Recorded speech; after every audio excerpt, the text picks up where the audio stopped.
Sedara, satu persatu aset orang Melayu nak digadai. Sebelum ini Kampung Baru, sekarang ini benteng terakhir orang Melayu, iaitu Menara Kuala Lumpur, turut menjadi sasaran.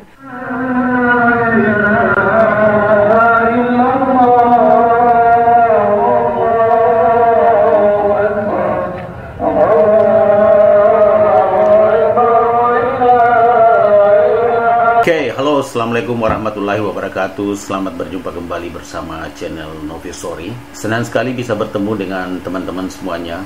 Mudah-mudahan dalam keadaan sehat walafiat. Dan kembali lagi saya akan mereaksi satu buah video yang sangat menggemparkan tentunya ya, khususnya untuk warga Malaides atau warga Malaysia, di mana kebanggaan-kebanggaan Malaysia satu persatu mulai rontok ya. Yang pertama, Proton sudah bangkrut, diambil Jelly dari Cina, dan kedua, perusahaan kebanggaan Malaysia yaitu Petronas juga diambang kebangkrutan dengan memecat 10.000 karyawan. Dan yang terakhir ini yang sangat mengejutkan juga di hari kedua Lebaran, menurut video dari Indonesia Elite Group ini, bahwa Menara Kembar Petronas ini diambil alih pengelolaannya oleh pihak lain. Mungkin sesuatu bahwa mereka sudah tidak mampu untuk mengelola, atau ada utang piutang di antara kedua perusahaan ini yang tidak mampu terbayarkan. Seperti apa reaksinya? Jangan lupa follow ya channel Novi Story dan juga Indonesia Elite Group.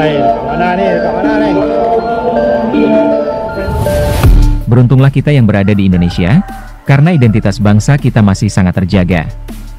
Beda halnya dengan di Malaysia yang sudah seperti menjadi negara baru dengan orang-orang baru pula di dalamnya, baik dari bangsa asing maupun keturunan hybrid.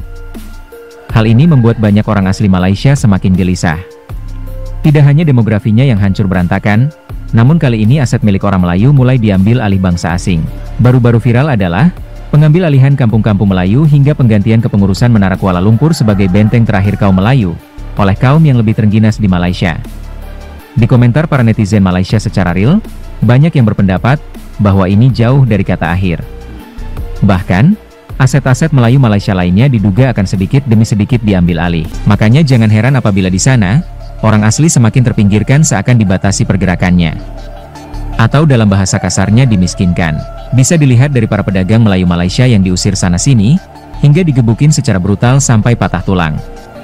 Banyak kaum yang diadu domba dengan berbagai isu, sementara ada satu kaum dengan senyum manisnya semakin berjaya. Baik dalam kepemilikan aset, hingga yang paling parah bertambahnya persentase demografi tanpa teri. Hal ini dikarenakan kemungkinan ekspor ke Malaysia untuk bekerja, namun tinggal menetap dan hasilnya. Baru lepas mana? Baru lepas ni. So macam kejadian hari tu macam mana? Mungkin boleh cerita. Diorang dah halau abang 3 kali. Dalam sekali. Tak betul. Hari ni dua tu saya takut. Kalau itu dua, aku rasa kena hampas. Banyak kita tak boleh sikit. Saya nak boleh sikit. Baik saya tak tahu prosedur macam mana. Jadi saya ni ada sakit, ada air pasar. Saya nak cari air pasar. Satu tu air pasar, satu lagi raya. Abang kata abang orang warga asing, abang orang Malaysia. Saya orang Malaysia. Saya Sabah. Saya tu, saya mohon dia sebaik aku dari situ dia bantu saya. Saya punya kemaikan hanya meniaga je saya boleh. Korang dah dengar dah pasal kes-kes ni, Pakcik Petai, Abang Air dan juga Abang Belot. Saya faham yang diorang telah meniaga tanpa lesen dan tanpa kebenaran PBT, dan pihak PBT pula hanya sedang melaksanakan tugas diorang.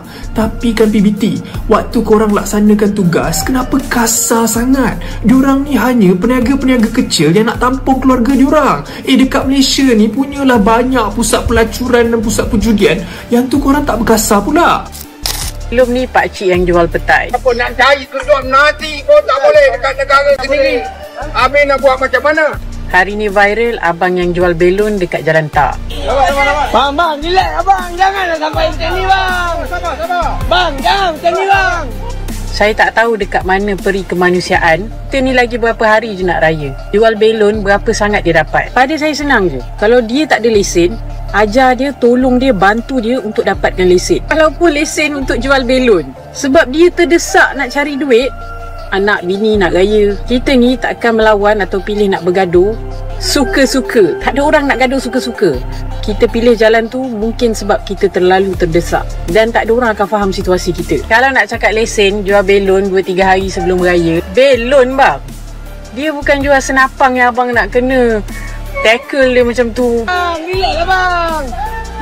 Saya pening lah. Saya tak faham lah. Pakcik Petai tu dah tua. Cik Rezeki, abang ni dah lah jual belon kat jalan tol yang penuh dengan pendatang. Tak faham lah. Cuma dekat sini saya nak minta tolong korang carikan saya abang belon tu. Esok lusa pun dah raya. Saya office dekat Ceras. Saya nak bantu mana yang boleh. Tak kira lah dari segi baju raya ke, keperluan raya ke. Korang bantu connectkan saya dengan abang belon tu. Saya cuba yang terbaik untuk bantu mana yang boleh. Teman-teman, nampaknya sistem di Indonesia dan Malaysia itu begitu jauh berbeda ya.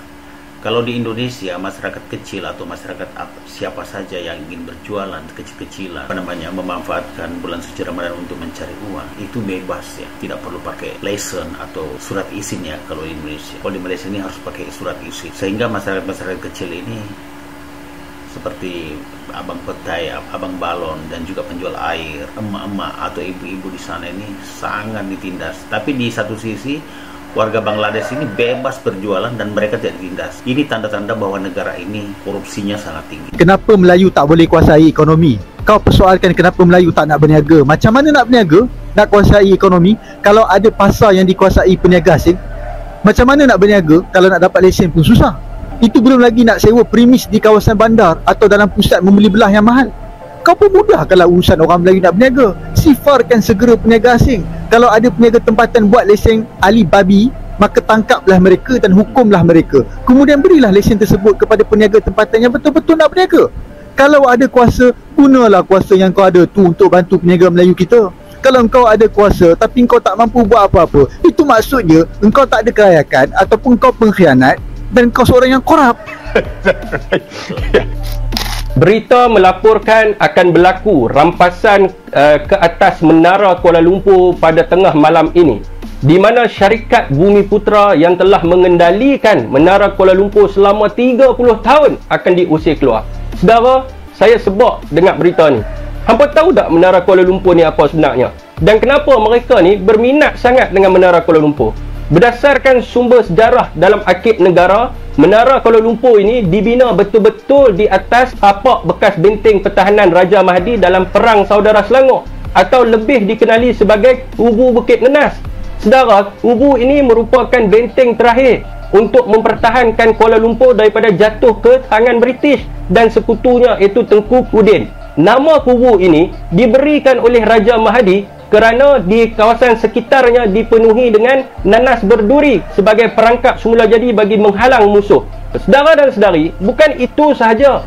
Sebenarnya bagi memperingati Raja Mahdi, tapak bekas kubu ini digunakan sebagai asas utama untuk membina Menara Kuala Lumpur, di mana reka bentuknya dibuat oleh kumpulan seni reka Sdn Bhd dan pembinaannya dilakukan oleh kumpulan Binariang Sdn Bhd.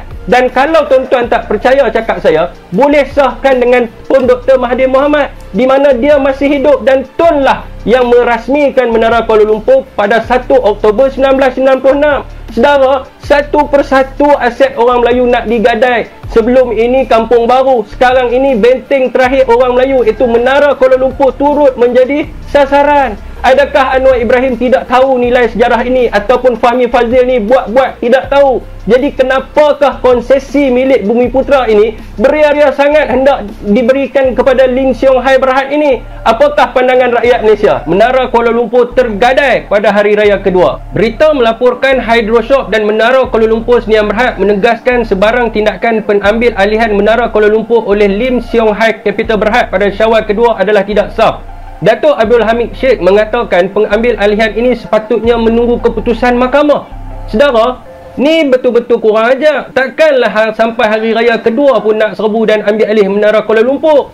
Saudara, adakah pengambil alihan ini sah dan mengikut lunas undang-undang? Bagaimana kerajaan boleh membenarkan Lim Siong Hai Capital Berhad ini untuk merampas Menara Kuala Lumpur pada hari raya kedua? Bagaimana pula dengan pelancong-pelancong dalam dan luar negara yang hadir ke Menara Kuala Lumpur untuk merakamkan kenangan terindah Hari Raya tahun 2025 ini? Perkara ini adalah tidak masuk akal dan menunjukkan kerakusan pihak tertentu untuk mengambil alih aset yang sebelum ini 100% pegangan Bumiputera. Saudara dan saudari, saya juga dipahamkan bahawa Kementerian Komunikasi di bawah Fahmi Fadzil telah menulis satu surat kepada Ketua Polis Daerah Dang Wangi bagi memaklumkan pengambil alihan ini. Dan adakah esok ni Menara Kuala Lumpur akan dipenuhi dengan anggota PDRM dan juga FIU di saat umat Islam sedang berhari raya? Persoalannya, kenapa tidak tunggu hingga prosiding di mahkamah selesai dulu? Dan kenapa tergesa-gesa nak ambil alih sampai menggunakan pihak PDRM? Dan adakah syarikat 100% Bumiputera yang sedang mengoperasikan dan menguruskan Menara Kuala Lumpur sekarang ini mengancam ketenteraman negara hingga terpaksa nak menggunakan pihak PDRM ni? Saudara, apalah nasib pekerja-pekerja khususnya orang Melayu beragama Islam yang sedang bekerja di Menara Kuala Lumpur sekarang di saat orang lain berhari raya, mereka terpaksa pula berhadapan dengan intimidasi undang-undang dan tindakan kekerasan serta penindasan oleh kerajaan Madani pada hari ini. Dan adakah Anwar Ibrahim sebagai Perdana Menteri membenarkan kekejaman ini berlaku? Apakah pandangan rakyat Malaysia? Hampa setuju dengan apa yang berlaku ni? Menara Kuala Lumpur tergadai pada hari raya kedua. Gambaran bahwa Malaysia saat ini tidak baik-baik saja. Demikian teman-teman ya, satu buah video dari Indonesia Elite Group, channel Novi Story. Jangan lupa like, comment, share, dan subscribe. Saya ucapkan wassalamualaikum warahmatullahi wabarakatuh.